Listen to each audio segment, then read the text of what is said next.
سلام دوستای عزیزم، توی این ویدیو میخوام بهتون یاد بدم که چطوری توی خونه خودتون روبان شیبوری درست کنید. ما به پارچه ساتن نسبتا نازک نیاز داریم. دقت کنید که اصلا ساتنتون ضخیم نباشه، چون در نهایت نتیجه خوبی نداره براتون. عرضش 10 سانت باشه، یعنی اندازه شیشه‌ای که استفاده میکنیم طول 50 تا 70 سانت. به یه نخ محکم نیاز داریم که من از نخ ابریشم استفاده کردم و یه شیشه تقریبا بزرگ که بخوایم این پارچه رو دورش بپیچیم. حالا میاییم و این پارچه‌ای که برش زدیم از قبل رو به این صورت دور شیشه قرار میدیم و کاملا میپیچیمش دور شیشمون. سعی کنید این کار با دقت انجام بدید، چین و چروک نیفته و پارچه به خوبی دور شیشه پیچیده بشه. بعد از انجام این کار حالا باید با اون نخمون این پارچه رو روی شیشمون فیکس کنیم. اولش چند بار نخو میتابونیم دور شیشه تا این قسمت بالا کاملا فیکس بشه. اگه دوست داشتید میتونید اینجا یک گره هم بزنید که دیگه خیالتون کاملا راحت باشه که نختون باز نشه. بعد از اینکه گره زدید حالا باید شروع کنیم به فاصله های حدود 1 سانت از هم به این صورت نخو دور تا دور پارچمون بپیچیم. سعی کنید این فاصله کم و زیاد نشه و به صورت چشمی یک اندازه تا قسمت پایین رو به این صورت نخ بپیچید.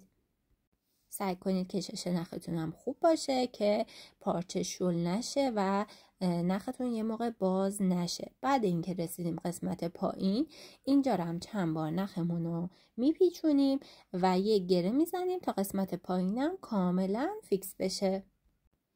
حالا نوبت اینه که توسط یه اسپری آب یا حتی میتونید دستتون رو بزنید به آب و بزنید رو سطح پارچه. یک کم پارچمون رو مرطوب میکنیم و به این ترتیب روی میز قرار میدیم. از بالا شروع میکنیم، پارچه رو فشار میدیم تا بره قسمت پایین و چینهای مرتبی بخوره. کاملا از هر جهت میکشونیمش پایین، خیلی هم فشرده نمی کنیم، دقیقا مثل تصویر و به همین اندازه اونو چین میدیم. حالا داخل شیشه رو تا نصف پر از آب میکنیم و اونو داخل یه قابلمه یا شیرجوشی که دیگه ازش استفاده نمی کنید قرار میدیم، چون که میخوایم بذاریمش روی گاز و این آب باید بجوشه. داخل قابلمه یا شیرجوش هم آب میریزیم تا جایی که کاملا اون قسمت پارچه‌ای داخل آب قرار بگیره. توی تصویر میتونید ببینید که من تا کجا آب ریختم. حتما هم داخل شیشه آب باشه هم داخل ظرفی که میخواد بره روی گاز.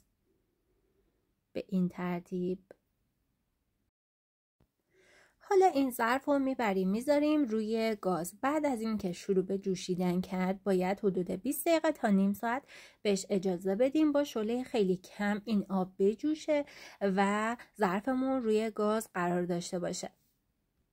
بعد از این تایم شیشه رو از داخل ظرف خارج میکنیم و نکته‌ای که داره باید اجازه بدیم آب داخلش رو خالی میکنیم. این داغ هست و خیس، اجازه میدیم 24 ساعت تو همین موقعیت بمونه تا خودش آروم آروم کامل خشک بشه. بعد از اینکه این تایم گذشت و این پارچه ما کامل خشک شد، شروع میکنیم به باز کردن نخامون. وقتی که نخو میچینیم و بازش میکنیم، روبان شیبوری ما دیگه آماده است. حتما دقت کنید فرصت کافی بهش بدید تا کامل خودش خشک بشه. به این ترتیب روبان رو از دور شیشه خارج میکنیم. همونطور که میبینید یه روبان شیبوری فوق‌العاده داریم با پلیسه های یک اندازه و بی‌نظیر. شما میتونید تو خونه با پارچه های رنگای مختلف روبان های شیبوری به این خوشگلی درست کنید و توی کاراتون ازشون استفاده کنید. امیدوارم این آموزش هم براتون مفید باشه. یادتون نره که لایک کنید و کامنت بذارید.